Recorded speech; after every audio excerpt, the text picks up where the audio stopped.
오늘 우리가 함께 나눌 말씀은 구약성경 이사야 6장 8절의 말씀입니다. 구약성경 이사야 6장 8절입니다.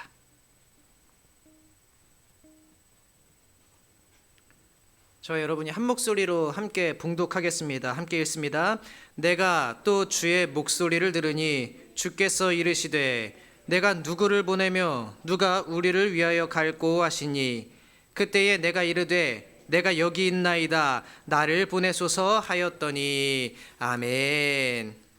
먼저 여러분을 축복합니다. 하나님의 은혜와 평강이 늘 여러분의 삶과 사역과 또 가정 가운데 있기를 예수님의 이름으로 축원합니다.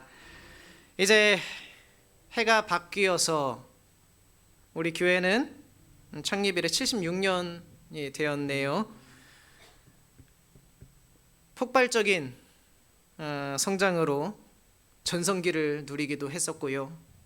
또 분열의 아픔을 수차례 겪으면서 쪼개지기도 했습니다.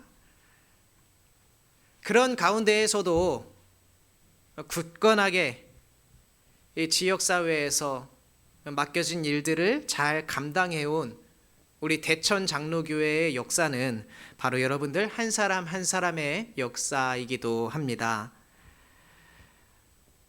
우리 보령 지역은 좀 다른 도시와 다르게 사실 자리를 잡고 살아가기에는 대학이나 일자리 같은 것들이 이렇게 많지는 않은 도시입니다.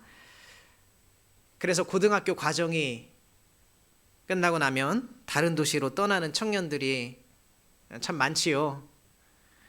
물론 주변에 취업을 하는 사람들도 있기는 하지만 그 수가 그렇게 많지 않다라는 거예요. 사람들이 모여서 뿌리를 내리고 살려면 일단은 어쨌든 간에 건강한 일자리가 그 지역사회에 좀 많이 있어야 되고, 그 밖에 교육이나 의료, 문화 이런 인프라가 어느 정도 구축이 되어 있어야 합니다. 이게 뒷받침되어 있지 않으면은 결국에 언젠가는 시간이 흐르면 그 도시는 소멸하게 되는 거예요. 외국에 나가면은 한국 사람들끼리 모여서 다니는 교회들이 있습니다. 한인 교회들이 있어요. 그 한인 교회들이 겪고 있는 대부분의 문제는요, 사람들이 잠깐 왔다가 돌아간다는 겁니다. 그곳에 정착해서 사는 사람의 숫자는 정해져 있고, 유학이나 비자를 위해서 잠시 머물렀다가 떠나는 사람의 숫자가 더 많다는 거예요. 우리 대천장로교회는 외국도 아닌데 크게 다르지 않은 것 같습니다. 젊은이들이 가뭄에 콩나듯이 한 명, 두 명 어쩌다 한 명씩 들어와도 몇 년 머물다가 떠나가는 것이 일반입니다. 새로 들어온 사람들은 잠시 머물다가 떠날 곳이기에 그 마음을 다 주지 않고요. 여기에 자리를 잡고 있는 우리들도요, 곧 떠날 사람이라는 것을 알고 있기 때문에 또 마음문을 활짝 여는 게 쉽지가 않습니다. 그러나 여러분, 새로운 사람은요, 또 새로운 이야기를 담고 있고요. 또 새로운 사람은 새로운 시작을 열어주는 또 다른 문이 되기도 합니다. 잠시 왔다가 가는 나그네일지라도 우리 융숭하게 극진히 대접하고 우리의 가족으로 삼으며 또 주님의 일에 동참하도록 끌어주고 당겨주고 이렇게 하는 것이 바로 우리들에게 주어진 숙제라는 거지요. 이처럼 우리가 이곳에 뿌리 박고 있는 거는 다 우리가 여기에서 나름대로 그런 할 일들이 있기 때문에 여기에 있는 거예요. 내가 이곳에 있는 거는 바로 이곳에 우리의 부르심이 있기 때문이고요. 내가 이곳에 있는 거는 어딘가로 떠나지 못해서 그냥 내가 살던 곳이어서 머무르는 것이 아니라 확실하게 우리의 할 일이 있으니까 지금 우리는 여기에 있는 거라고요. 조상 대대로 살던 곳이어서 나는 아닌데 시집을 그냥 이리로 와서 달리 대안이 없어서 이런 것들이 아니라 하나님이 나를 이 시간 이 자리에 인도하셨음을 믿음으로 고백하는 여러분이 되기를 주의 이름으로 축원합니다. 여러분, 하나님이 여러분들 한 사람 한 사람을 지금 이 자리에 있게 하셨습니다. 그리고 복 주시려고 우리들을 불러 모았다라는 거예요. 특별히 우리 대천장로교회 공동체를 향한 하나님의 부르심이 우리들 모두에게 있음을 여러분들 기억해 주십시오. 오늘 우리가 살펴본 본문 이사야 6장은요, 이사야가 이스라엘 공동체를 위해서 부르심을 받고 있는 그런 장면입니다. 스카웃이죠. 너 와서 나랑 일 좀 하자. 그거예요. 이사야는 환상 가운데에서 주님의 보좌와 그분의 옷자락을 목격했습니다. 그리고 그 사이에 선 천사들의 모습도 이사야가 봤어요. 거기에서 본 성전은 찬송과 경배로 가득 차 있고요, 하나님의 임재가 충만한 그런 현장이었습니다. 그러나 곧바로 이사야는 그 거룩함 앞에서 자신의 얼룩들을 발견한 거예요. 원래 집이 좀 더러우면은 머리카락 하나 떨어져 있는 게 잘 안 보입니다. 먼지 좀 쌓여 있는 거 잘 몰라요. 그런데 온 집안이 새하얗고 굉장히 깨끗한데 머리카락 하나가 딱 떨어져 있으면은 굉장히 잘 보이거든요. 이 거룩함의 현장에 서서 보니 이사야는 자신의 부정함을 거기에서 비로소 발견할 수 있었던 거예요. 그래서 하나님께 특별히 자신의 입술의 부정함을 먼저 고백했습니다. 그러자 하나님은 천사를 통해서 곧바로 그 입술의 부정함을 사하여 주셨지요. 이사야가 하나님을 만난 자리에서 가장 먼저 한 일, 바로 자신의 부정, 자신의 더러움, 얼룩진 거, 그거를 발견한 것이었습니다. 이처럼요, 이사야가 그랬던 것처럼요, 하나님을 만난 사람의 첫 번째 그 표징이 나타나는데, 그 증거가 뭐냐면 이 사람 진짜 하나님 만났구나. 그 증거가 뭐냐면, 내가 그동안 잘못 살았구나, 이 회개가 나오는 거예요. 진짜 하나님을 인격적으로 만나면 그 말부터 나오는 거예요. 내가 지금까지 크게 잘못했구나. 그리고 나서야 비로소 하나님이 이사야에게 바라시는 것들을 들을 수가 있었어요. 오늘 하나님이 바라시는 것은 하여튼간에 누군가가 이스라엘을 위해서 일 좀 했으면 좋겠다, 그거였어요. 내가 주의 목소리를 들으니 주께서 이르시되 내가 누구를 보내며 누가 우리를 위하여 갈고 하시니 그때에 내가 이르되 내가 여기 있나이다, 나를 보내소서. 이 고백을 했다. 찬송가 같이 한 장 부를까요? 495장 찬송가 한 장.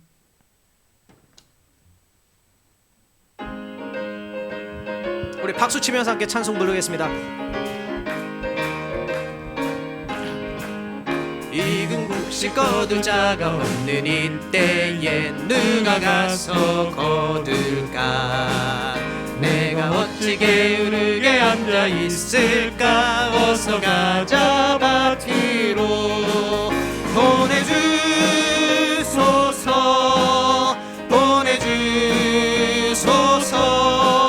재난 숯불 내 입술에 대니 어찌 주저할까? 주여 나를 보내주소서. 주가 두루 다니시며 일꾼 부르나 따르는 자 적도다.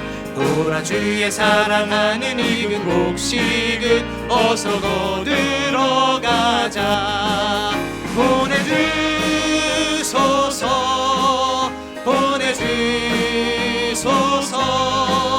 재난 숯불 내 입술에 내니 어찌 주저할까? 주여 나를 보내주소서. 주가 나를 부르시니 언제 어디나 기뻐 가서 일하리. 주가 명령 내리실 때 능력 받아서 기뻐 거두리로. 아멘. 보내주소서.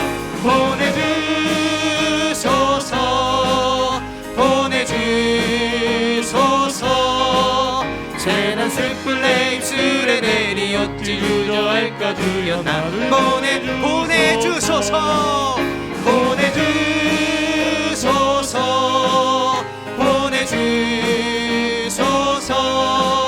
재난 숯불 내 입술에 내니 어찌 주저할까? 주여 나를 보내주소서. 보내주소서.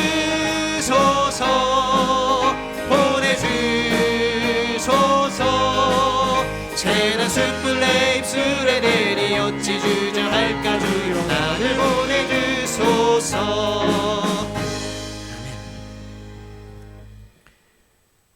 진실한 회개라는 게 그래요. 사명과 함께 따라올 때가 참 많습니다. 진심으로 회개한 사람이요, 이제는 내가 주를 위해서 살겠습니다, 이런 고백을 우리들은 종종 들을 수가 있어요. 제 아들에게 미안해 라는 말을 가르치면서 항상 일러주는 말이 있습니다. 미안해 라는 말은 그 뒤에 이제 안 그럴게, 이 말이 숨어 있는 거라고 우리 아들한테 제가 항상 이야기를 해줘요. 진심이 담긴 사과라는 게 다 그렇습니다. 한 대 툭 쳐놓고, 때로는 그 속에 있는 마음을 다 헤집어 놓고, 그 다음에 미안하다고 내가 했으면은 이제 안 해야 돼요. 그게 미안한 거고 사과하는 거예요. 자, 주님 앞에 드리는 우리의 회개도 마찬가지예요. 이제는요, 내가 주님 앞에 회개를 했다라는 건 뭐냐면 내 맘대로 안 살고 내 멋대로 안 살고 주를 위해서 살겠습니다. 이제 내가 주님을 위해서 그 길을 걷겠습니다. 이 고백이 흘러나와야 진짜 회개라는 거지요. 그래서 진실한 회개가 우리의 삶에 있고 나면은 그동안에 내가 하던 방황하던 그 삶을 끝낼 수가 있게 됩니다. 향방을 알지 못하고 사방으로 뛰어다니던 사람이 이제는 내가 무엇을 위해서 열심을 내야 하는지 비로소 알게 되는 거예요. 이제는 내가 무엇을 버리고 무엇을 취해야 되는지 그것을 분별할 수 있게 되는 거예요. 이제는 내가 그동안에 무엇 때문에 힘들었었고 내가 무엇 때문에 행복한지를 바르게 알게 되는 거예요. 그렇게 진실한 회개라는 것은 우리의 방황, 이거를 끝내게 하고, 그렇게 방황하고 돌아다니는 나를 제대로 된 길 위에 올려놓게 됩니다.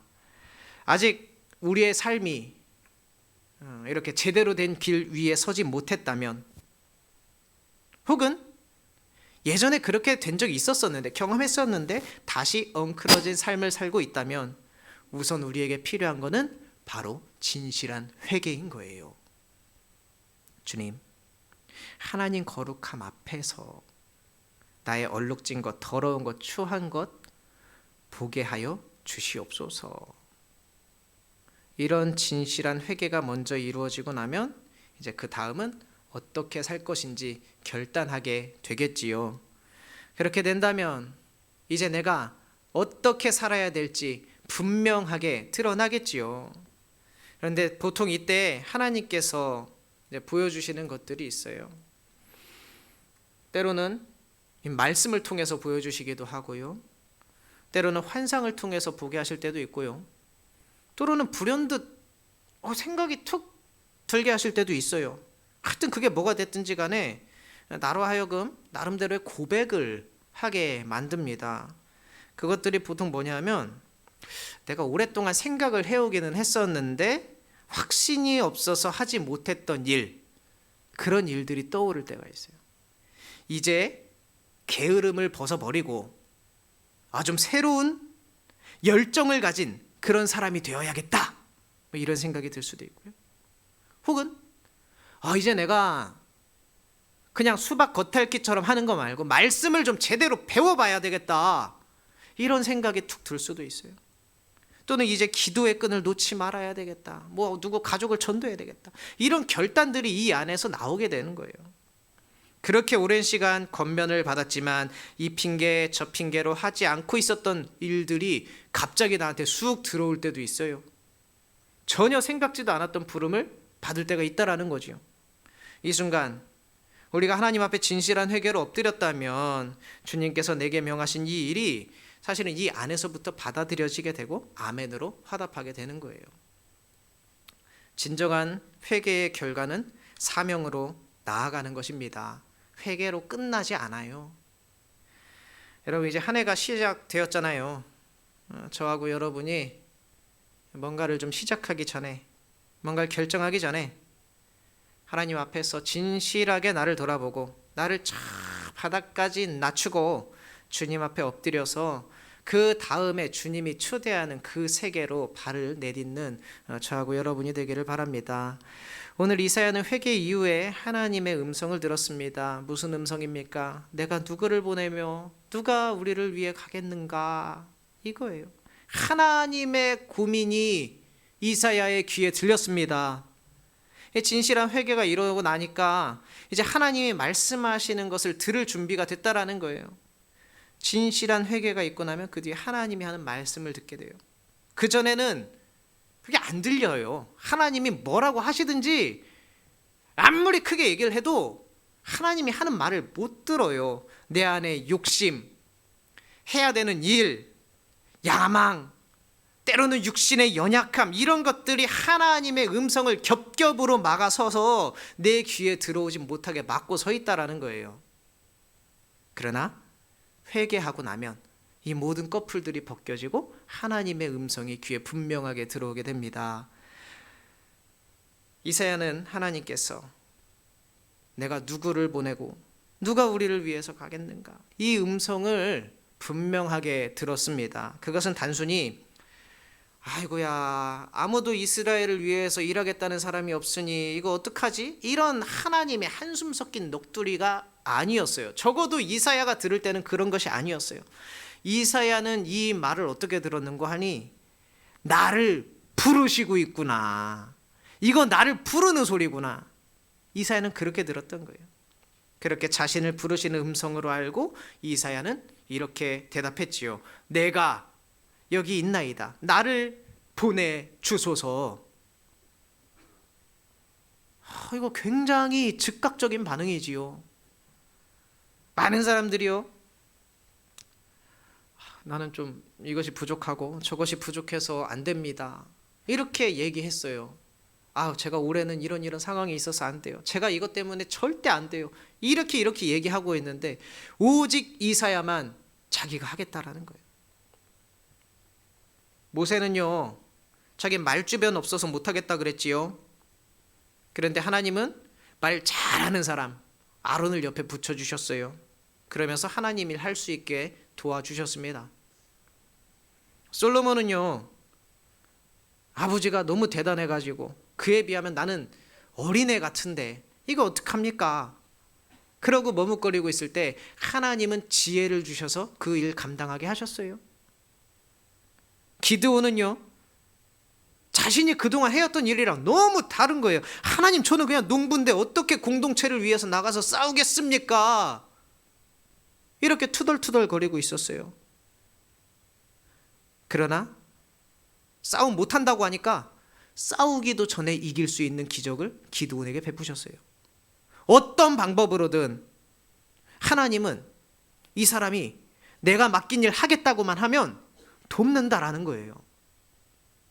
다들 하나님의 부르심 앞에서 다양한 이유로 망설이고 물러서고 두려워했지만은 하나님은 그들에게 감당할 수 있는 능력도 주시고 힘도 주시고 무엇보다 함께 일하면서 그 일이 잘 굴러갈 수 있도록 옆에서 함께 동행하고 계셨다라는 거예요.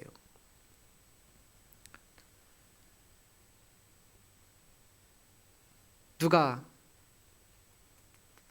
우리를 위하여 갈고, 똑같은 고민을 지금 우리 교회도 하고 있습니다. 누구를 보내며 누가 우리를 위하여 갈까? 그러나 여러분, 모세와 솔로몬, 기드온, 이루 말할 수 없는 수많은 성경의 인물들을 보세요. 하나님의 부르심에는 분명히 하나님의 도우심이 있었습니다. 동행하심이 있었어요. 하나님께서 부르실 때요, 그것은 니만 가거라 하고 보내는 게 아니에요. 나와 함께 가자. 하나님은 우리를 부르실 때 항상 그렇게 부르셨다라는 거예요. 그러니 여러분, 하나님께서 여러분을 부르실 때 때로는 갑자기 내가 왜 이런 생각이 드는지 모르겠는데 그냥 내가 할까? 이런 감동이 들 때 이걸 도대체 나보고 왜 하라는 거야? 이런 불만이나 이거 내가 해야 되는 게 맞는 거야? 이런 오해 같은 거 하지 마시고, 이거 하나님이 나랑 함께 걷자고, 하나님이 나랑 동행하자고 지금 제안하시는구나, 이렇게 생각해 주시기 바랍니다. 하나님의 부르심에는 반드시 축복이 따라옵니다. 제가 목회자로 부름을 받고 사역을 하면서 하나님의 부르심이 있는 곳에서 성실하게 맡은 일들 다 하고 주님의 몸된 교회를 위해서 마음을 다해 헌신한 사람들에게 하나님이 어떻게 복을 주시는지 똑똑히 지켜봤어요. 여러분들 보실 때 저는 경험 없고 어린 목사지만 이 경험이 없는 몇 년 안 되는 중에서도 수도 없이 목격을 했다고요. 하나님의 부르심에는 복이 있습니다. 그것은 내 인생이 좀 윤택해지려고, 복되게 하려고 내가 계획하고 내가 노력해서 얻는 그런 복과는 차원이 다른 복을 하나님이 예배해 놓으시고 우리에게 부어주신다는 거예요. 하나님의 부르심에는 복이 따릅니다. 저는 그것을 분명하게 믿어요. 어떤 경우에든지 내 능력으로 살아가려고 하는 사람은요, 최대한 노력을 하면은 그 노력한 만큼 얻어갑니다. 거기까지예요. 그러나 하나님의 부르심을 따라서 살아가는 사람은요, 크신 하나님의 사랑과 은혜 가운데서 내가 다한 열심보다 훨씬 더 크고 귀한 복을 누리며 살 수 있다는 것을 여러분들 믿으시기 바랍니다. 여러분, 우리들 모두에게, 여러분들 모두에게 사실은 그런 하나님의 부르심이 있었을 거예요. 집사로, 권사로, 장로로, 신도의 회장으로, 구역의 구역장으로, 부서의 부장으로, 또 교사로, 성가대로, 찬양대로 우리들은 모두 하나님의 부르심을 받았습니다. 예배 때마다 기도의 자리로, 봉헌위원회 자리로, 안내의 자리로 부르심을 받았어요. 우리의 삶에서 전도의 자리, 봉사의 자리, 헌신의 자리로 우리들 여러분 다 한 번씩 살면서 초대 받아본 적이 있었잖아요.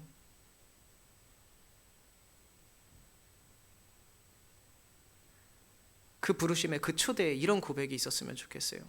이사의 고백, 우리 찬양 한번 부를게요. 주님, 내가 여기 있사오니.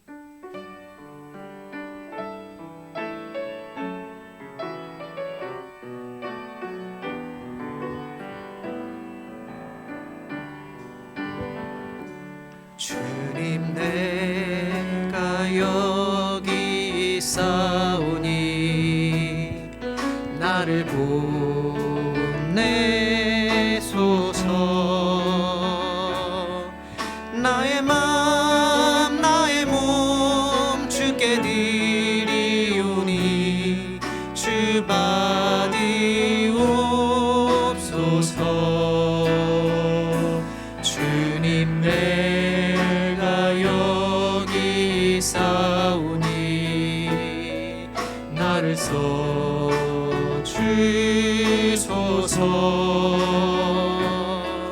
가진 것 모두 다 주께 드리오니 주 받으옵소서.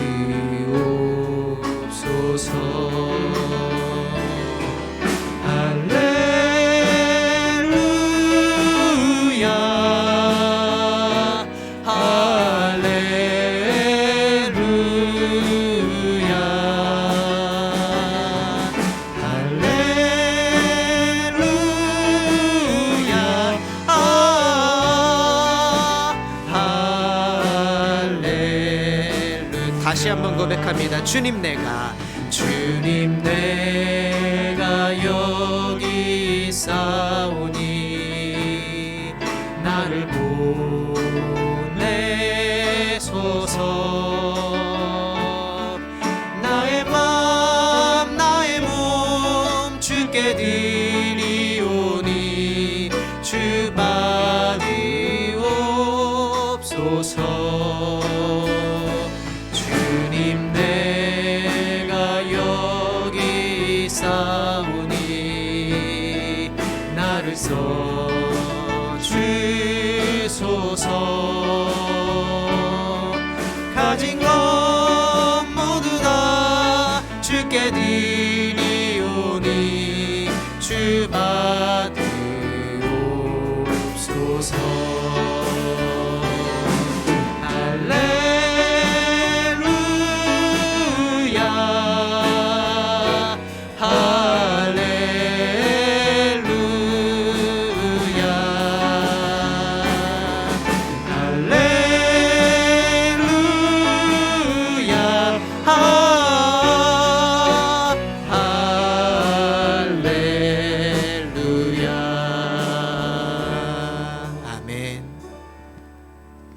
우리의 인생 가운데에요. 그리고 우리가 여기 대천 장로교회에서 신앙생활하고 있는 동안에 하나님의 부르심은 앞으로도 계속 있을 겁니다.